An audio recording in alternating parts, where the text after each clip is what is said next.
फूलन देवी क्यों बनी डकैत? अब तक जो बताया गया उसमें नहीं है सच्चाई। असल वजह तो यह है, बैंडेड क्वीन फिल्म को देखकर लोग करते हैं विश्लेषण, कहने से नहीं हिचकते, इसलिए फूलन ने सिस्टम से की बगावत।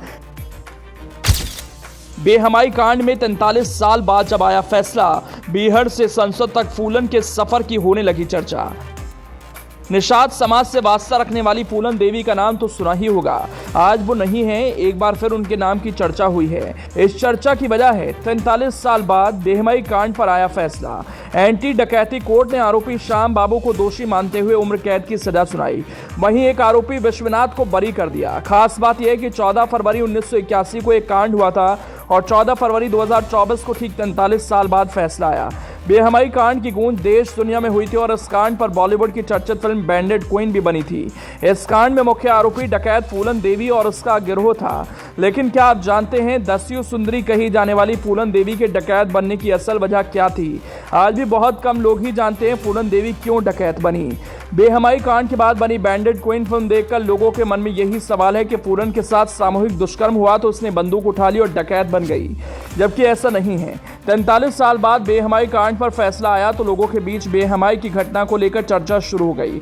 ऐसे में लोग ये भी जानना चाहते हैं कि बेहमाई कांड की असली वजह क्या थी, चूंकि बेहमाई कांड को लेकर कई तरह की अफवाहें हैं। वहीं फिल्म इंडस्ट्री ने तो इस घटना की असल कहानी से हटकर पर्दे पर नई कहानी खड़ी कर दी। इस बात से बेहमाई क्षेत्र के ठाकुर बिरादरी के गांव में खासी नाराजगी है।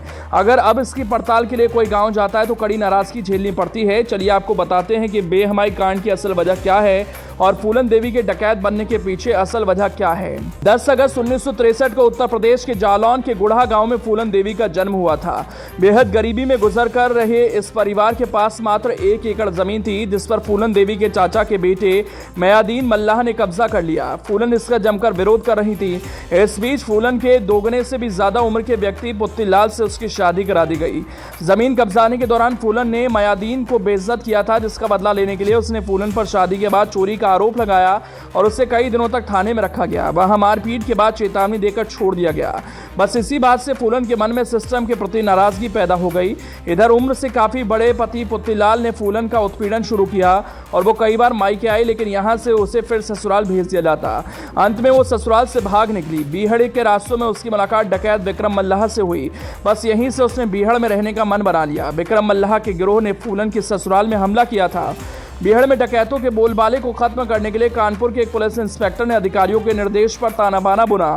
ठाकुर बिरादरी के इंस्पेक्टर ने अपनी जाति के ही डकैत लाला राम श्रीराम से संपर्क साधा। इन डकैत दोनों भाइयों ने विक्रम मल्लाह और उसके एक साथी को मार दिया था।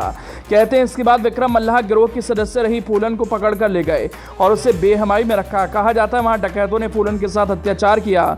जब फूलन ने देखा कि बेहमाई के लोग लाला राम और श्रीराम की बहुत मदद करते हैं, इस बात से उनके मन में इस गांव के प्रति नफरत पैदा हो गई और फिर फूलन ने बेहमाई के लोगों की जान लेकर यह बदला लिया। बहरहाल फूलन देवी के 11 साल तक जेल में रहने के बाद मुलायम सिंह की सरकार ने 1993 में उस पर लगे सभी मुकदमे वापस लेने का फैसला किया। इसके बाद 1994 में वो जेल से बाहर आ गई। साल 1996 में सपा के टिकट पर मिर्जापुर से सांसद बन गई। साल 1999 के चुनाव में वो फिर से सांसद बन गई। 25 जुलाई 2001 को शेर सिंह राणा उनसे दिल्ली के अशोका रोड में आवास पर मिलने गया। वहां गेट पर गोली मारकर फूलन देवी की जान ले ली गई।